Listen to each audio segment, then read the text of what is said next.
Shalom Bapak Ibu. Bolehkah dengan senyum sukacita saudara memberi salam kanan kiri muka belakang, katakan damai sejahtera bagimu. Untuk berbagi sukacita di hari Minggu, hari Tuhan ini.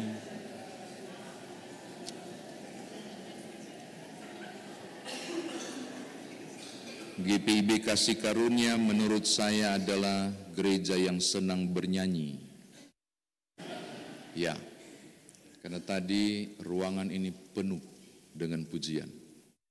Karena beberapa gereja saya layani, orang lagi menyanyi, orang lagi melamun. Kemudian tadi saya, wow, semua menyanyi. Dan demikianlah saudara sedang mengundang hadirat Tuhan. Karena Allah bertakhta di atas segala pujian. Hanya kalau ibadah menyanyi, lapas itu handphone, menyanyi, pujian. Walaupun tadi ada beberapa masih begini, ya udahlah. Saya berharap Bapak Ibu masih mengingat kisah peristiwa kenaikan Tuhan Yesus dalam rasa takjub, sense of wonder-nya, melihat peristiwa langkah terjadi, lalu kemudian mereka dikatakan pulang ke Yerusalem. Kenapa? Karena ada perintah, jangan kemana-mana, lihat ayat yang keempat, pokoknya harus tinggal di Yerusalem sampai Roh Kudus dicurahkan. Nah, berarti kita sampai pada titik pemahaman, mau tidak mau, suka atau tidak suka, mereka harus ke Yerusalem. Itulah sebabnya kalau saudara membaca kisah Kleopas dan temannya yang pergi ke Emmaus, meninggalkan Yerusalem, Tuhan potong kompas, cegat di tengah jalan, balik. Karena ada sesuatu yang terjadi yang disiapkan di Yerusalem, yaitu pencurahan Roh Kudus. Nah, peristiwa kenaikan Tuhan Yesus itu di daerah yang bernama Bukit Zaitun, atau biasa disebut suatu bukit yang diberi nama Zaitun. Kalau saudara membaca terjemahan baru edisi pertama disebut Bukit Zaitun. Kalau di sini bukit yang diberi nama Zaitun. Jaraknya adalah seperjalanan Sabat. Betul ya, seperjalanan Sabat. Itu barang apa lagi, satuannya apa seperjalanan Sabat? Berapa jarak seperjalanan Sabat? Kan harus cari tahu berapa jarak seperjalanan Sabat. Saya mau informasi kepada saudara, yang dimaksud dengan jarak seperjalanan Sabat begini. Di hari Sabat mereka tidak boleh melakukan perjalanan jauh kecuali emergensi. Karena tidak boleh ada kegiatan apapun, supaya hambamu laki-laki, hambamu perempuan, keledaimu, kudamu, binatang apapun istirahat. Maka kalaupun emergensi boleh dilakukan dengan jarak yang ditentukan. Jarak itu disebut seperjalanan Sabat. Nah, berapakah seperjalanan Sabat itu?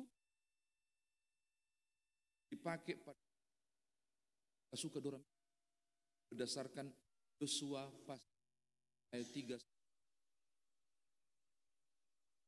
Jarak antara kemah tempat mereka berkemah dengan tabut perjanjian. Jarak antara ketika tabut perjanjian mulai angkat, iring-iringan paling depan. Jarak itu adalah jarak seperjalanan Sabat. Kira-kira 2000 hasta. Satu hasta sekitar 45 sampai 47 cm, maka 2000 hasta itu sekitar 1000 meter, atau sekitar jarak antara Fakultas Kedokteran Universitas Muhammadiyah yang saya lewat tadi. Tapi nggak boleh potong kompas, mesti ikut map. Itu kira-kira saya lihat jaraknya 1 kilometer. Perjalanan Sabat adalah 1 kilometer dari Bukit Zaitun ke Yerusalem.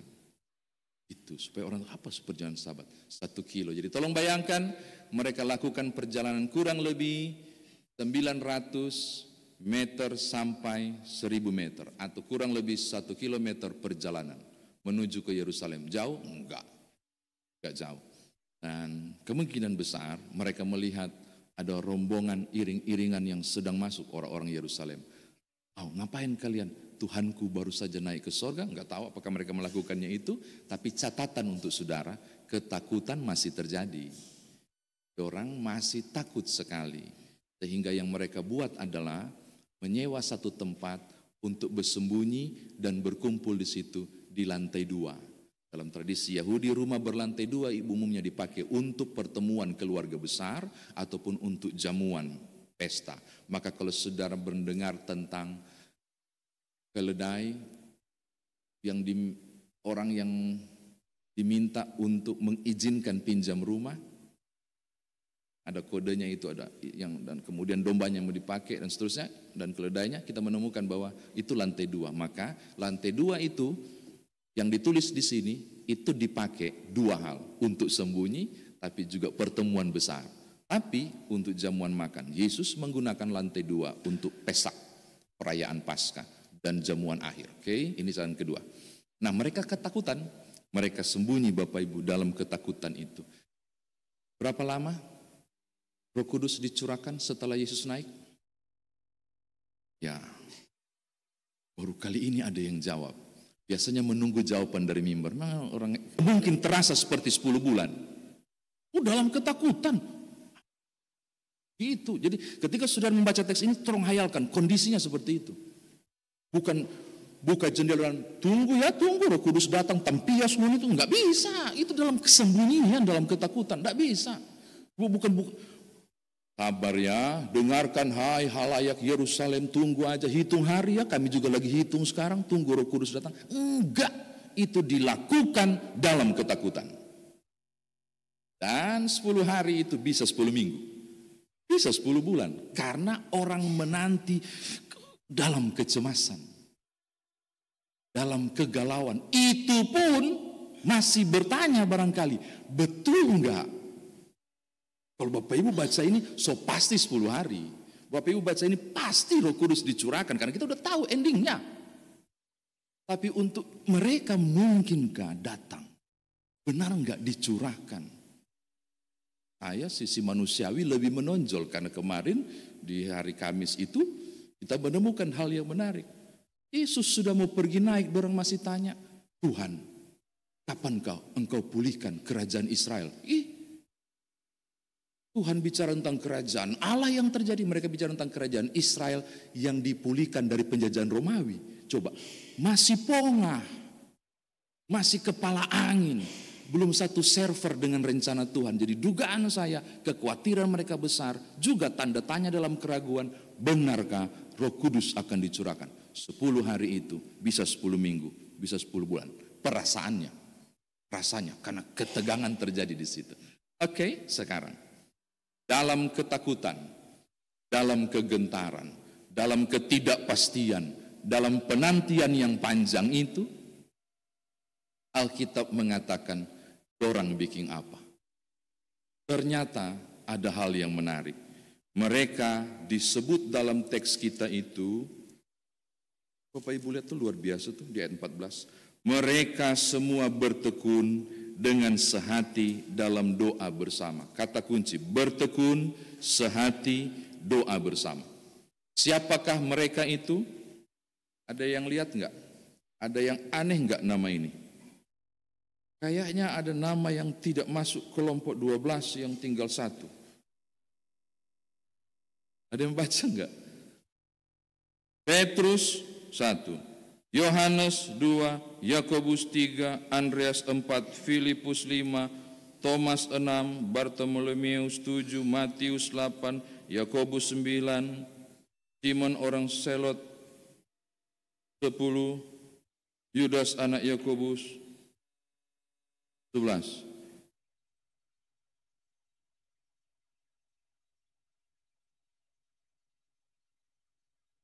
Berapa murid Yesus? Yudas Iskariot sudah mati. Berarti tinggal 12. Waktu baca Yesus memanggil 12 rasul, tidak ada nama Yudas anak Yakobus. Itu siapa lagi? Tiba-tiba menyusup masuk. Nah, saya mau informasikan. Yudas anak Yakobus biasa disebut dengan Yudas Tadeus. Atau biasa disebut dengan Tadeus. Dan ketika saudara baca, murid Yesus bernama Tadeus ada. Ini dipakai nama lain. Dan itu 3 nama yang sering ditujukan kepadanya. Jadi kalau baca latar belakang dan sejarah 12 murid, saudara akan menemukan nama-nama aneh milik mereka. Seperti Simon, nama aslinya Simon, tapi diganti jadi Petra atau Petrus, batu karang. Gitu. Yudas bernama Yudas anak Yakobus, itu Tadeus. Tinggal 11. Tapi ada saudara-saudara Yesus. Tapi ada perempuan-perempuan dan ibu Yesus. Bahkan kalau baca waktu pemilihan Matias, kita mendapatkan 120 orang. Jadi bayangkanlah rumah itu sangat besar. Lalu Alkitab bilang, dalam penantian yang tak pasti, menunggu itu, apa yang mereka buat, mereka disebut proskarterontes. Itu berarti kegiatan yang terus-menerus dibuat. Atau terjemahan Lembaga Alkitab Indonesia, bertekun. Dalam apa? Doa dalam satu hati. Terus-menerus saya menghayalkan. Mereka tidak saling sikut dan tanya, ini hari ketiga, betul nggak datang? Ya Pak, belum kelihatan hari 9, mungkin enggak. Yang dilakukan adalah kesehatian, sama-sama berlutut, lalu berdoa. Mereka tidak pertanyakan apakah janji ini benar dan tidak. Mereka tidak gelisah soal ditangkap atau tidak. Karena kata proskoterontes itu kegiatan yang serius, yang terus berlangsung, continue. Berarti pikiran mereka tidak teralih soal ada gedoran pintu dan jendela enggak. Ada ribut-ribut di bawah enggak untuk mencari pengikut Yesus. No, mereka enggak peduli. Yang mereka buat adalah berlutut lalu berdoa.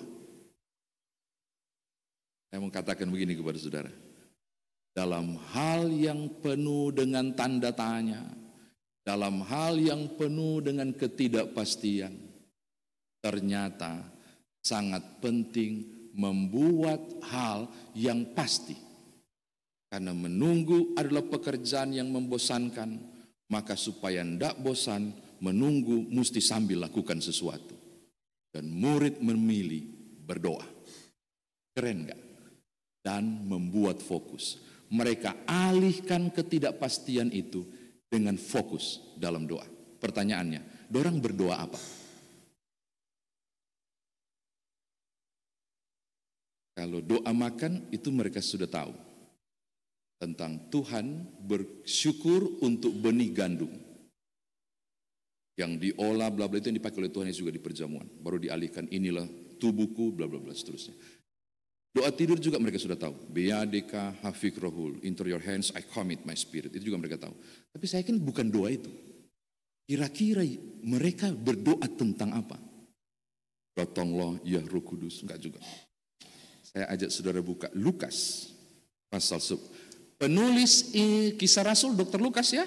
Nah, penulis Injil Lukas juga Dr. Lukas. Jadi kita mau rujuk ke dia. Kira-kira orang berdoa apa? Lukas pasal 11. Ayat 1 dan 2. Saya baca ya, Lukas pasal 11 ayat 1 dan 2. Pada suatu kali Yesus berdoa di suatu tempat. Ketika ia selesai berdoa, berkatalah seorang dari murid-muridnya kepadanya, Tuhan, ajarlah kami berdoa, sama seperti yang diajarkan Yohanes kepada murid-muridnya. Jawab Yesus kepada mereka, apabila kamu berdoa, katakanlah, Bapa, dikuduskanlah, alias Bapa kami yang di sorga, dikuduskanlah namamu, versi Injil Matius. Para murid nggak ngerti doa loh, benar-benar polos, nggak tahu berdoa. Satu-satunya doa yang pernah diajarkan oleh Tuhan Yesus adalah doa Bapa kami. Maka dugaan saya cukup kuat dalam ketegangan itu. Bapa kami yang di sorga, dikuduskanlah namamu. Keren nggak? Saudara tahu, pas hari ke-10, jadilah kehendakmu di bumi, pang, pang, pang, seng, Roh Kudus turun. Kalau saudara pernah nonton YouTube tentang peristiwa Pentakosta, apa yang saya ucapkan ini persis sama yang dibuat skenario sutradara yang buat film itu. Mereka sedang berdoa Bapa kami dan mengucapkan doa Bapa kami, tiba-tiba doa Bapa kami berubah dari bahasa Yunani ke bahasa ini, ke bahasa ini, ke bahasa ini ketika lidah-lidah api mulai turun. Apa yang saya mau katakan? Ketekunan dalam doa itu membuat mereka fokus pada kondisi yang tidak pasti. Dan tetap bertahan di 10 hari itu sampai Roh Kudus dicurahkan. Ternyata doa mengimbangi kekhawatiran. Ternyata doa memberi energi baru untuk tetap bertahan. Ternyata doa membawa kekuatan ekstra di tengah kelemahan mereka. Bapak Ibu, ditinggalkan itu nggak enak. Ketika Yesus pergi itu mereka merasa kehilangan luar biasa. Tapi justru doa membuat mereka survive. Saya kira demikian firman Tuhan ditafsirkan bagi kita. Nah sekarang bagaimana kita bawa dalam kehidupan beriman kita. Yang pertama, proseuke dalam bahasa Yunani itu doa. Doa itu berarti proseuke, yang diantar kepada Allah. Dan yang dibuat oleh para murid adalah mengantar kepada Allah. Doa-doa. Tadi saya bilang kemungkinan besar doa Bapa Kami. Bisa saja bukan, kita kan gak di situ. Tapi dugaan saya berdasarkan tulisan Dr. Lukas mungkin di situ. Bapa Kami yang surga dan seterusnya. Proseuke berarti mengantar. Dan mengantar itu mengantar yang terbaik.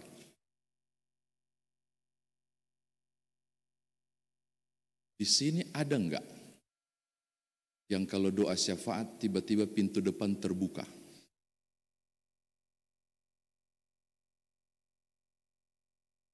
Saya yakin enggak ada di sini, di gereja lain. Hanya Tuhan yang tahu. Dan kadang pas masuk, doa Bapa Kami tinggal datanglah kerajaan. Tiba-tiba cuma doksologi yang dia dapat. Karena sibuk di situ. Mungkin banyak jamu, dia harus fogging di situ, saya nggak tahu. Pengasapan dan sebagainya. Saya mau kasih tahu saudara. Proseuke, hal yang diantar. Dan yang diantar itu harus yang baik.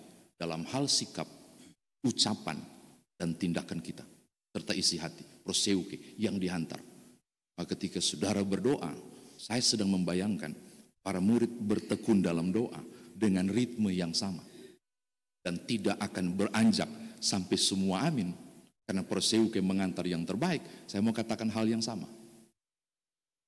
Soal ketekunan berdoa, bukan cuma bicara soal sering berdoa, tapi soal sikap doa yang benar. Oh ini penting.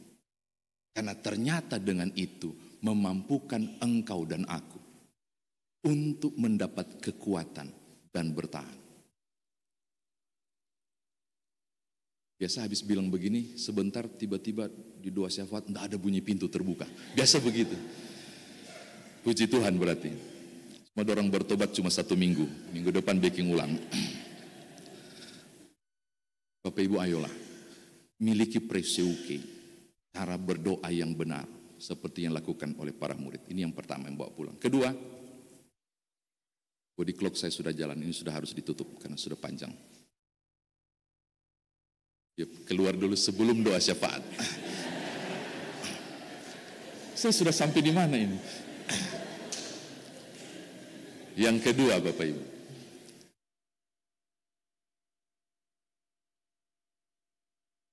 Harus melakukan sesuatu dalam penantian.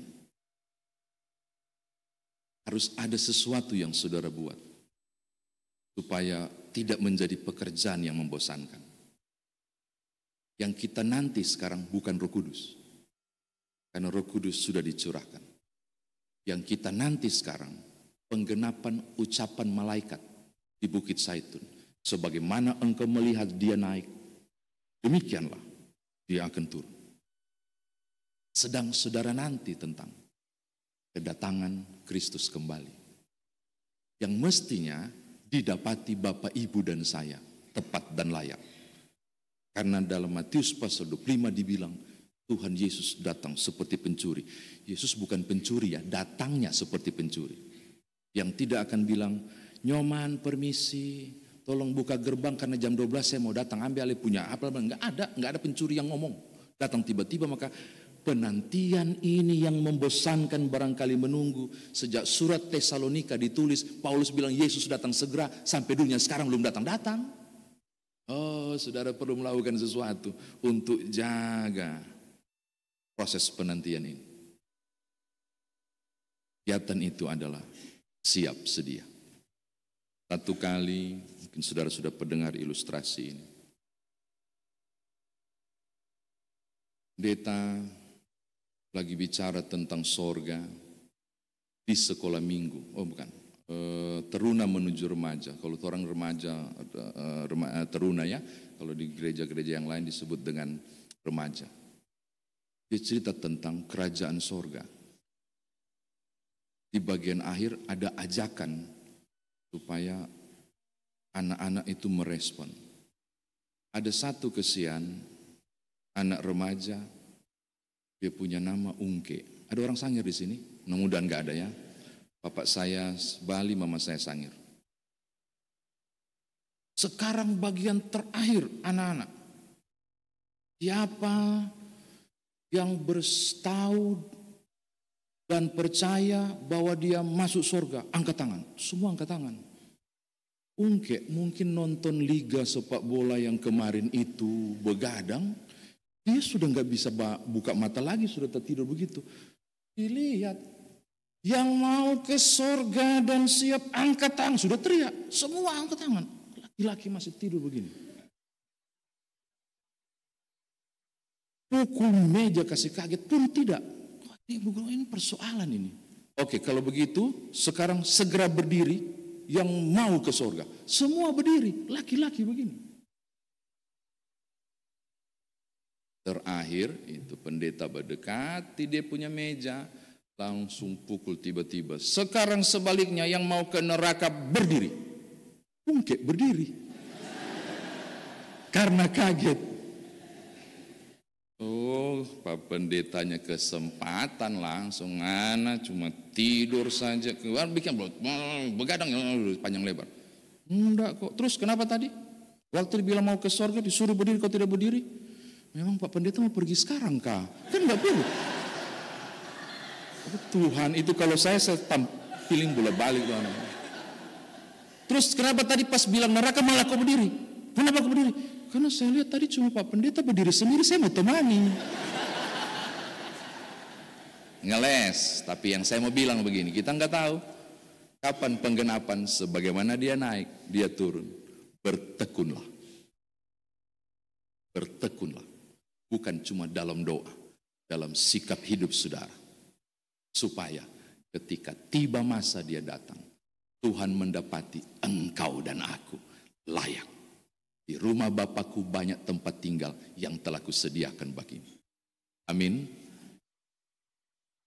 Tadi terakhir, ini terakhir sekali. Karena kasihan beliau baru masuk kan, jadi saya bilang.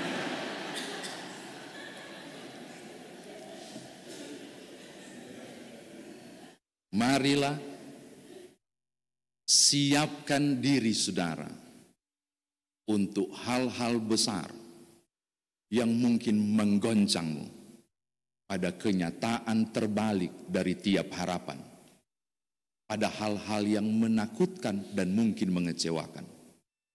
Siaplah untuk hadapi kenyataan iman pada hal yang harus engkau pertanggungjawabkan karena memilih Kristus.